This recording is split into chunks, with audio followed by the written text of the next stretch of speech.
Viajar ganhando pouco não parece difícil só por causa do preço da passagem. Parece difícil porque quase sempre te ensinaram a viajar do jeito mais caro, mais corrido e mais perigoso para o seu bolso. E aí nasce a mentira que trava muita gente, a de que viagem é só para quem ganha bem. Não é. Se você quer aprender a usar melhor o seu dinheiro sem transformar descanso em dívida, já se inscreve no canal. Eu quero começar esse vídeo com uma regra que vale ouro. Viagem boa não é a que cabe só na ida. É a que cabe na ida, na volta e no mês seguinte. Guarda isso, porque muita gente até consegue viajar. O problema é voltar mais cansado financeiramente do que saiu. Quando alguém fala, eu nunca viajo porque ganho pouco, muitas vezes o problema não é só ganhar pouco. É tentar viajar num modelo que não conversa com a vida real. É escolher o destino pelo sonho, o hotel pela aparência, a data pela pressa, a passagem pela emoção e o pagamento pelo parcelamento. A lógica parece boa, mas cobra caro depois. E aí a viagem, que era para dar respiro, vira mais um aperto. Agora presta atenção nisso. O IBGE informou que o rendimento médio mensal real da população com rendimento no Brasil chegou a R$ 3.367 em 2025, o maior valor da série histórica. Ao mesmo tempo, no IPCA, de abril de 2026, passagem aérea caiu 14,45% no mês, hospedagem caiu 0,69% e pacote turístico caiu 0,86%. O que isso mostra? Mostra duas coisas ao mesmo tempo. Primeiro, que o brasileiro médio ainda não está folgado. Segundo, que preço de viagem oscila e quem aprende a planejar consegue aproveitar janelas melhores sem depender de milagre. Em português claro, viajar com pouco dinheiro não começa no aeroporto. Começa na estratégia.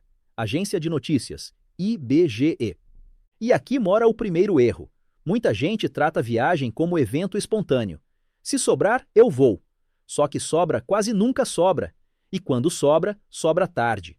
Aí a pessoa compra caro, parcela mal, viaja apertada e volta com a sensação de que descanso é luxo proibido. Não precisa ser assim. Viagem com pouco dinheiro funciona muito melhor quando ela deixa de ser impulso e vira projeto. Eu gosto de pensar em viagem em 4 decisões: destino, teto, prazo e estrutura. Se você acerta essas 4, o resto melhora muito. Se erra essas 4, mesmo uma viagem simples pode virar bagunça. A primeira decisão é o destino. E aqui eu quero ser bem honesto. O melhor destino para quem está ganhando pouco não é o mais bonito do Instagram. É o que cabe no bolso inteiro. Isso muda tudo. Às vezes a pessoa sonha com um lugar e até pode ir um dia. Mas hoje, para sair do zero, faz mais sentido começar com uma viagem mais perto, mais curta, mais simples e mais realista. Um fim de semana em cidade próxima. Uma viagem de ônibus bem planejada. Uma ida com hospedagem modesta. Um bate-volta bem montado. O erro aqui é achar que viajar só conta se for grande. Não conta. O que conta é viver algo bom sem desmontar a própria vida. A segunda decisão é o teto. Quase ninguém faz isso direito. A pessoa escolhe o lugar, depois vai vendo o que dá. E é aí que o mês desmonta. O caminho mais inteligente é o contrário. Primeiro você define quanto essa viagem pode custar no total. Depois descobre que viagem cabe dentro desse valor. Parece simples. E é. Só que isso protege muito. Porque quando você coloca um teto, a viagem deixa de mandar em você. Você começa a mandar nela. Vamos deixar isso mais concreto. Imagina 3 pessoas. Uma consegue separar R$ 100 por mês. Outra consegue separar 250. Outra consegue separar 400. Se a primeira guardar R$ 100 por mês por 10 meses, chega a R$ 1.000. Isso talvez não pague uma viagem longa, mas já pode pagar um fim de semana simples, uma viagem curta de ônibus ou boa parte de uma experiência enxuta. Se a segunda guarda 250 por 10 meses, chega a R$ 2.500. A conversa já muda bastante. Se a terceira guarda 400 por 10 meses, chega a 4.000. Repara numa coisa. A viagem não nasce do salário perfeito. Ela nasce de prazo mais valor separado com função. É outra lógica. E aqui entra uma virada importante. O dinheiro da viagem não pode ficar misturado com o dinheiro do mês. Misturou, evaporou.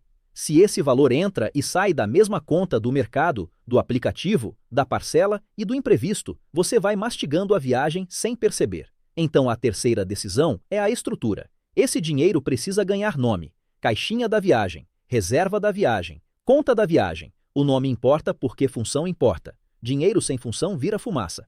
Se essa lógica já fez sentido para você, Deixa o like e me responde nos comentários. Hoje, o que mais te trava para viajar é dinheiro, organização, medo de voltar apertado ou a sensação de que nunca vai dar? Essa resposta mostra muito onde o problema realmente mora. Agora eu quero entrar na parte mais prática do vídeo. Como montar uma viagem mesmo ganhando pouco sem cair nas armadilhas mais comuns? Eu faria assim.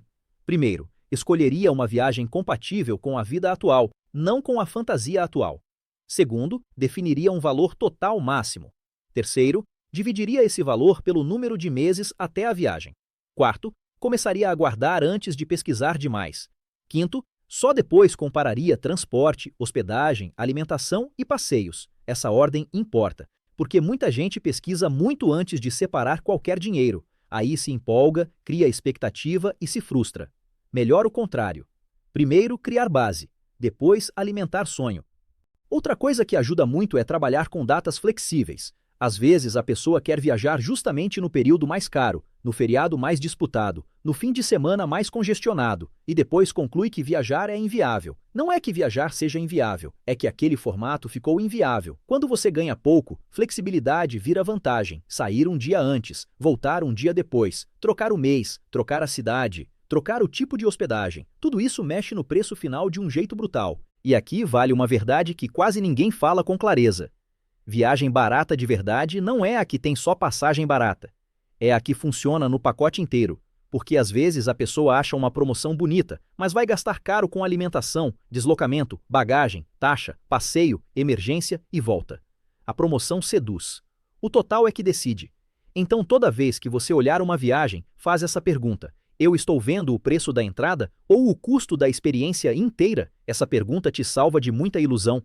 Também tem um erro emocional que pesa demais: o de querer compensar o fato de viajar pouco com uma viagem mais cara do que caberia.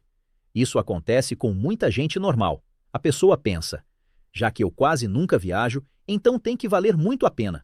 E aí sobe hotel, sobe restaurante, sobe compra, sobe passeio, sobe ansiedade para aproveitar tudo. Resultado: o descanso vira missão. E o bolso paga a conta do exagero. Às vezes, a viagem mais inteligente é justamente a menos vaidosa, a que deixa a memória boa sem carnificina financeira. Agora presta atenção nessa parte, porque ela muda o jogo. Viajar com pouco dinheiro não é só juntar antes, é proteger o depois. Tem gente que volta de viagem e já encontra a fatura esperando, o aluguel apertado, o mercado atrasado e o mês seguinte pedindo socorro. Isso destrói a paz da experiência. Por isso eu faria uma regra simples: se a viagem consome tudo que você juntou e te deixa sem respiro na volta, ela ainda está cara demais para o momento atual. Dói ouvir isso? Talvez, mas liberta, porque te ajuda a montar algo melhor em vez de viver de mini euforia com grande ressaca. Eu também separaria a viagem em 4 caixas mentais: transporte, hospedagem, alimentação, respiro. Essa última é muito importante. Respiro é o dinheiro para um imprevisto, uma diferença de preço, uma compra necessária, uma mudança de plano. Quem viaja sem respiro, viaja refém. E viajar refém, cansa. Mesmo com pouco dinheiro, o ideal é não montar um plano onde um café a mais já cria culpa. Outra ferramenta muito boa é decidir antes o estilo da viagem. Vai ser viagem de descanso, de passeio, de visita, de economia máxima, de experiência simples? Isso parece detalhe, mas organiza a expectativa, porque muita frustração nasce quando a pessoa paga por uma viagem enxuta, esperando uma viagem folgada. Não é o passeio que é ruim, é a expectativa que foi montada errada. Vou te dar um exemplo coletivo, bem mundo real. Muita gente poderia viajar mais se trocasse uma viagem sonhada a cada muitos anos por pequenas viagens bem planejadas em ciclos menores. Um fim de semana legal em vez de esperar 5 anos por uma viagem perfeita. Uma cidade próxima em vez de travar numa passagem aérea impossível.